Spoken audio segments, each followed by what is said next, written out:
Okay, we are starting our next topic. This time we are going to be in chapter 5, which is all about evolution. Today we're going to start with evidence for evolution, and it's basically going to provide you with a brief overview of all the important bits of how we know evolution is happening, and everything in this slideshow, in this presentation, you will have to be able to differentiate, so you'll have to be able to understand each of the individual pieces of evidence that we are going to cover. So starting right off the bat, let's just talk about what evolution is. I know we've talked about this before, but let's just make sure that we have a working definition. That way, moving forward, we all kind of understand when I say evolution, this is what I mean. So evolution is the process of change of heritable characteristics of a population, meaning things that can be inherited from mother and father to offspring. So genetically passed on from generation to generation and must affect a population. So this isn't just one individual within a population, but must actually affect the population as a whole. So we're going to go back to Darwin. This was kind of basically everything we're going to talk about today could have been extrapolated from Darwin's initial theory and Darwin's initial research. So he viewed evolution by natural selection, right? So this is a gradual change within populations, and that new species could be the product of this process, but it's going to take a lot of time, meaning that over time populations diverge, right? They separate into individualized species. And if they become separated enough, they don't interbreed anymore. Their environments are usually in control of that. So their environments will select for different traits, which means that these species will evolve at different paces, and they will evolve most likely into two different species. If they can't interbreed anymore, it means that they're unique enough that they are no longer considered the same species. We've talked about this, but just as a reminder, the gradual model versus the punctuated equilibrium model. So gradualism is that you will see slow changes throughout time, eventually leading you to the two different species, whereas punctuated equilibrium is you don't see those changes in between. You just kind of see those big jumps. It's more like a step versus like the gradualism is like walking up a hill, right? You can see the increase as you go up the hill. So gradualism, again, we're going back to Darwin and his research in the Galapagos Islands. This is all about finches. You're going to hear a lot about finches as we go through this, but he kind of saw that populations are gradually going to change over time. And at any one moment, you should be able to find a variation of traits between similar species, meaning that you can kind of see the changes happening, but maybe you don't see them like they're small changes. So you're not going to see like these major massive changes like within a day, right? You're just going to see small changes, and eventually if you keep watching them for a long enough amount of time, you're going to be able to see these species actually start to really differentiate into their own individualized species. Now, this is like, right, a hot button topic. The theory of evolution. Oh my gosh, but it's only a theory. That doesn't mean it's true. Okay, so back up, because that's like not even remotely close to how science works. But when we're talking about the scientific method, right? We've been over this. You've been over this. We've all learned this through school, right? You make a hypothesis, you test it, you get evidence. If it works, you keep going. If it doesn't work, you change the hypothesis and you do it again and again. You keep going until you get it to work, then it's peer-reviewed, and then it has to be replicated, and then it's accepted. So real science is evidence-based. So it's not like I'm just throwing out these theories all willy-nilly and I'm just assuming that I'm right. No, I've proved it, and so have a lot of other people. So if a theory is proven wrong at any of these steps, then it's going to go to the scientific community and be reevaluated until it can hit each of these steps continuously and be replicated. That's the key, is that replication of the evidence that you're collecting is happening, meaning that you're proving all of this over and over again. And so I'm just sort of throwing this in there because this is a pretty typical question on, like why is the theory of evolution an accepted topic in science? You should be able to talk about how using the scientific method, it sort of stood the test of time, right? This is like generations and generations of research, and every single time we go through this, the data that you collect agrees with it. So you've made your observations, you can follow this flowchart, right? If it's accepted, you just repeat it and repeat it until you get to call it a theory. In science, calling something a theory is the highest level of certainty that we can give. It's sort of almost unfortunate wording, right? Because you hear theory and you're like, well, it's just a theory, like, I know more than you. But in science, we're basically saying, no, man, that's the truth. That's like a fact now. So it's just an interesting way that kind of linguistics has worked over the years, right? So when you're in a science class and you hear something called a theory, it is considered the highest level of certainty in science. So it's basically saying that it's a fact. Okay, now, that was like our intro to this unit. Let's talk about evidence now.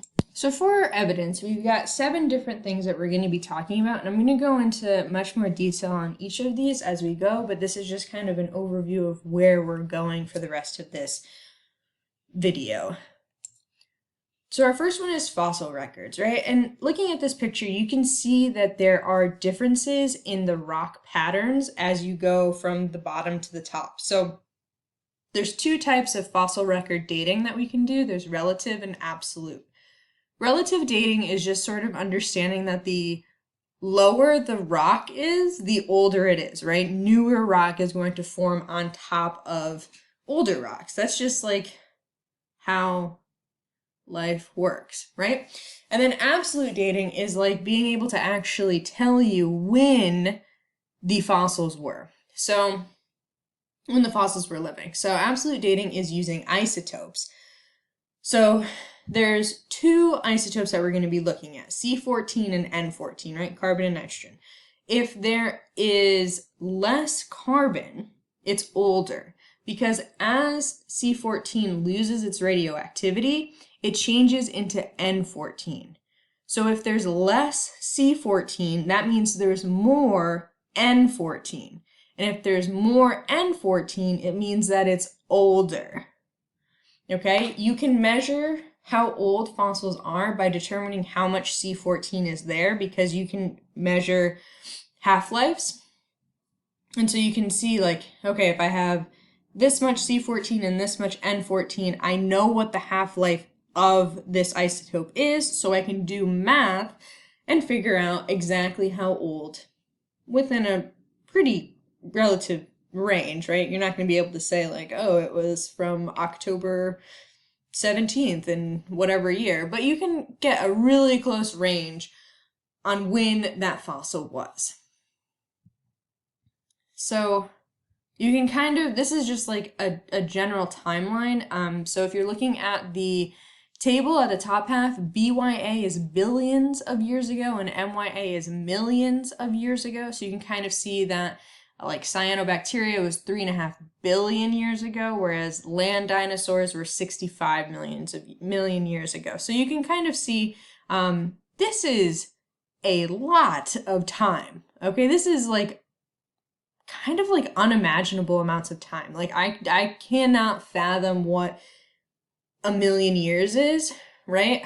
Can't even fathom what like 1 year is, honestly. So basically, as these fossils have shown us what these fossils have shown us is that as the fossils get closer and closer to present time, they show increased complexity.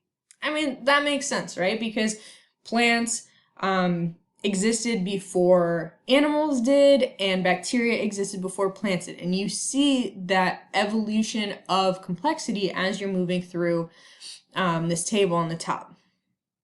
You can also use fossils to link ancestors to modern species, right? We've seen that where we can trace back different organisms to a common ancestor.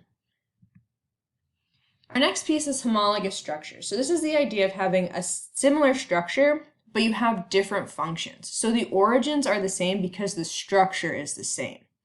So one example of this is having 5 digits, right? So the idea of being pentadactyl is, well, not the idea, the having 5 fingers is originated from a common ancestor, right? We have 5 fingers, and so do cats, and so do whales, and so do bats, but we use them all for different reasons. So it's different functions because our environments are different. So the challenges that we face, the resources that we have, they're all different. So the functions are different, but the way that our hands have been set up are similar.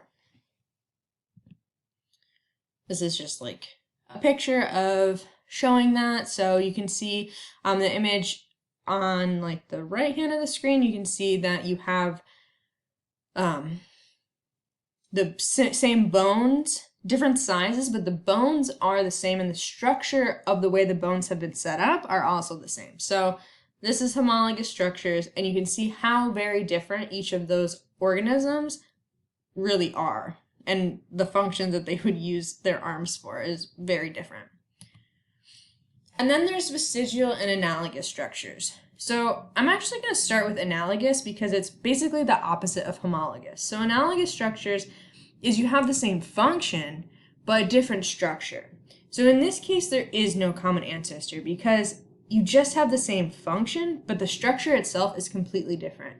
And this is caused by convergent evolution, meaning that they started in different places, but the environments that they were in kind of pushed them together to evolve into similar, to do similar things. Case in point would be like a butterfly wing, a bird wing, a bat wing, right? They all fly, but they're all totally different. So their environments push them into the wing area, but they don't have any common ancestors to link them together. And then vestigial structures are basically structures that serve no function anymore, right? Snakes have a pelvis and thigh muscles. Well, they don't walk, so why? And it's because they did at one point. And then kiwis, they're a bird in New Zealand, they have wings, but they can't fly. So they have them, but it's kind of pointless, right? At this point. It's just that they serve no function anymore. So getting into selective breeding. Selective breeding is basically you're changing traits over time, and you're getting new traits to emerge. So descendants are different from the original. One example of this, and this is like not really an accurate tree, but dogs, right? So the wolf is the common ancestor. And I don't know if you guys have ever seen a wolf or even a video of a wolf, but wolves are massive, like huge. And then like think about like a pug. Those things are tiny, or like a chihuahua, tiny, right? But it's a common ancestor. And so you're selectively breeding the traits that you want, and you're choosing to breed for specific traits. So the way that dogs sort of domesticated, or we sort of domesticated dogs, right? We chose friendly or friendlier wolves and eventually continued to breed until we got friendly, loyal companions. And as time continued to move on, we would then, there are dogs that are specifically good for being guard dogs, dogs that are specifically for hunting. So, you've selectively chosen the traits that you wanted and bred them to show whatever traits it is that you wanted. So this has a profound effect on behavior and form of a species, which is basically like the look of a species. So selective breeding is also called artificial selection. So the key here is that humans decided what to breed for. So this isn't like a natural thing. This is like something that I decided to do. Well, not me, but scientists decided to do and made it happen. So when scientists see favorable traits, they want more of them. So they will select for that and mate different organisms that have that trait to have a better chance of showing that trait. And then when an individual displays a negative trait, you take it out of its reproductive, right? You remove it from being able to reproduce because you don't want that. So you select against that trait. Adaptive radiation, another piece of evidence, is when organisms diversify rapidly from one common ancestor. And when I say rapidly, I don't mean within minutes, right? Think of evolution as like the biggest calendar you've ever seen in your life, right? We're talking millions to billions of years. So diversifying rapidly just means like maybe within 100 years, right? Like it's still a long time. So an example of this is the finches, right? The Galapagos Islands finches. So Darwin kind of had this idea that they all were from a singular population that had been blown to the Galapagos Islands from a storm. When those finches landed on the Galapagos Island, they each sort of found a habitat. But each habitat that they found had its own very individualized selection pressures. So over the years, millions of years, and you can see slight changes, but we're talking like these changes that Darwin was like documenting was a long time. Time is the biggest misconception of evolution, right? Because time, you don't think of time in millions and billions of years, but you need to when you're talking about evolution. So over the millions of years, these finches adapted to their own individual habitat and eventually became separate species. And the reason that they did that is because they rapidly changed from that one common ancestor to fit their individualized habitats. Transient polymorphism. So the idea of this is that you have multiple phenotypes. In this case, we're going to talk about peppered moths, and this is like the idea that you have, if you look at the picture, you have like the black moths on the top and then the whitish gray moths on the bottom. So transient polymorphism means that you are going from one phenotype to a different phenotype, but you have two distinct phenotypes in the gene pool here. So polymorphism is two or more, but two specific phenotypes, and transient means you're moving from one to the other. Okay, so in this case, we are talking about how the peppered moths they changed due to environmental factors. So you had a rare form. In this case, it was the black moths were rare. And the white moths were less rare because they could camouflage themselves against the tree bark and be much harder to find. But then the Industrial Revolution happened, and by adding all of the smog to the environment, it actually became harder for the lighter colored moths to exist because they couldn't camouflage themselves as well. And so you saw this change, this movement from the white moths being more dominant, right? More heavily, I don't know, reproduced, right? They were more prevalent in their, society, to the dark moths being more prevalent because it was now easier for them to camouflage themselves. So you see this total change due to environmental conditions. And then, just like a fun fact, is there are such things as transitional fossils. So this is fossils that would show kind of a transformation from one species to another. So you can kind of see partial traits of the species, but their life is short-lived, meaning that this is just like an in-between, a stepping stone, you could call it, from one species that we may know more about to a secondary species that we know a lot more about, but you see this transitional fossil that kind of gives us a clue of how we got from species A to species B, which is just kind of a cool little fact. All right, nice job. I will see you guys for the next lecture.